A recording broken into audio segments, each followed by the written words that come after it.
Hi all welcome back to my channel. ఈ summer వచ్చిందంటే చాలు కదా, ప్రతి ఇంట్లో ఆవకాయ కానీ మాగాయ కానీ ప్రిపరేషన్స్ అయితే స్టార్ట్ అయిపోతాయి. ఆల్రెడీ మా ఇంట్లో ఆవకాయ అయితే పట్టించేశారు. ఇప్పుడు మాగాయ ప్రిపరేషన్స్ అయితే స్టార్ట్ అవుతున్నాయి. ఆవకాయ ఏ విధంగా పట్టించారు అనేది పూర్తి కొలతలతో ఒక చిన్న వీడియో అయితే నేను లాంగ్ వీడియో పోస్ట్ చేశాను. ఆ వీడియో లింక్ అనేది కింద డిస్క్రిప్షన్లో ఉంటుంది. ఎవరైనా చూడాలనుకుంటే ఒకసారి క్లిక్ చేసి అయితే చూసేయండి. ఇది మాగాయ ప్రిపరేషన్ అనమాట. ముందుగా ఆ మామిడికాయలు పుల్లటి మామిడికాయలు తీసుకొని తడి లేకుండా తుడుచుకొని తొక్క తీసుకొని ఇవా చూపించిన విధంగా చిన్న చిన్న ముక్కలుగా అయితే కట్ చేసుకోవాలి.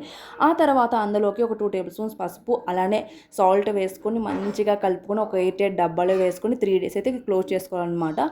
ఆ 3 డేస్ తర్వాత మంచిగా ముక్కల్ని పిండేసి ఆ వాటర్ని సపరేట్గా ఆ ముక్కల్ని సపరేట్గా అయితే ఎండబెట్టుకోవాలన్నమాట.